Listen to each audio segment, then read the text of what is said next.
चलिए और अब बात तीसरी बड़ी खबर की करेंगे, जहां छत्तीसगढ़ महाराष्ट्र बॉर्डर पर इस वक्त गोलियों की गूंज सुनाई दे रही है। जहां बीजापुर के नेशनल पार्क इलाके में सुरक्षा बलों और नक्सलियों के बीच भीषण मुठभेड़ जारी है।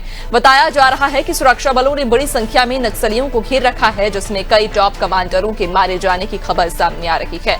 बीजापुर के एसपी डॉक्टर जितेंद्र यादव ने मुठभेड़ की पुष्टि करते हुए बताया कि ऑपरेशन बीजापुर नेशनल पार्क के पास चल रहा है, जो महाराष्ट्र के गढ़चिरौली जिले की सीमा से लगा हुआ इलाका है। सुरक्षा बलों ने इलाके को पूरी तरह से घेर लिया और दोनों ओर से लगातार फायरिंग हो रही है। सर्चिंग के बाद मारे गए नक्सलियों की संख्या स्पष्ट होगी।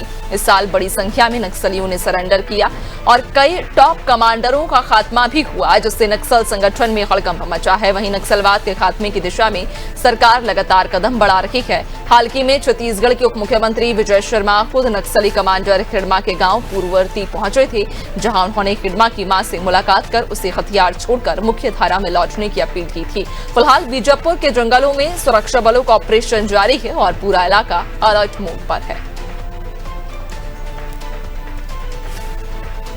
और ज्यादा जानकारी लेंगे, सहयोगी कुलभूषण हमारे साथ में जुड़ गए हैं। कुलभूषण, छत्तीसगढ़ महाराष्ट्र बॉर्डर पर मुठभेड़ जारी है। कहा जा रहा है कि जो गोलियों की गूंज है वो सुनाई दे रही है और कई टॉप कमांडर फिलहाल हिरासत में लिए जा रहे हैं।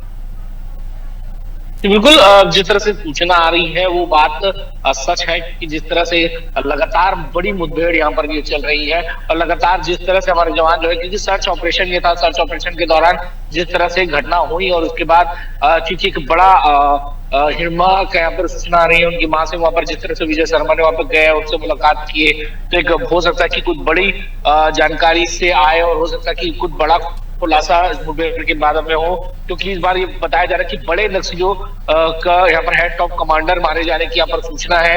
हो सकता है कि हिडमा भी इसमें शामिल हो या फिर ना हो, लेकिन जिस तरह से अभी सूचना है और जिस तरह से अभी फायरिंग जारी है, क्योंकि महाराष्ट्र बॉर्डर और छत्तीसगढ़ बॉर्डर ज्यादातर इन्हीं और जो आंध्र के कुछ बॉर्डर से, ये 3 बॉर्डर्स वहां पर मैच होते हैं और तीनों ही बॉर्डर पे लगातार जो है वहां पर फायरिंग वहां पर अपडेट है। और ये आखिरी नक्सली छोड़ कहा जाता है, आखिरी वो बेल्ट है जहां पर ये नक्सल जो होते हैं, जो वहां पर भाग जाया करते थे, बॉर्डर की सीमाएं होती थी।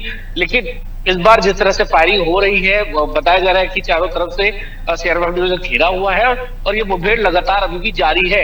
हो सकता है कि आने वाले समय में कुछ बड़े खुलासे हों, बड़े नामचीन नक्सलियों के मारे जाने की भी यहाँ पर सूचना है, तो हो सकता है कि कुछ बड़े नाम जो है वो हमें देखने को मिले। हालांकि जिस तरह से अभियान ये लगातार चलाया जा रहा है, उससे चीज तो साफ है कि 2026 का जो मुहिम है वह जल्दी सफल होते हुए यहाँ पर नजर आ रहा है। जी बिल्कुल कुलभूषण, और चूंकि ये कहा भी गया है, खुद केंद्रीय गृह मंत्री अमित शाह जब भी आते हैं तो एक ही संदेश देते हैं कि 2026 तक नक्सलवाद को छत्तीसगढ़ से जड़ से खत्म करना है। और कहीं ना कहीं उसी दिशा में ये जो कार्रवाई हम देख रहे हैं, मुठभेड़ में जो सफलता हमारे जवानों को मिलती है, ये एक बड़ा कदम है उस दिशा में। बहुत शुक्रिया आपका जानकारी साझा करने के लिए। तो बताते चलें कि छत्तीसगढ़ महाराष्ट्र बॉर्डर पर मुठभेड़ जारी है, यहाँ जवान और नक्सलियों के बीच मुठभेड़ की हो रही है और अभी फिलहाल स्पष्ट कोई जानकारी सामने नहीं आ सकी है, लेकिन सूत्रों के हवाले से यह खबर है कि इस मुठभेड़ में कई टॉप कमांडर जो हैं वो भी हिरासत में लिए जा रहे हैं।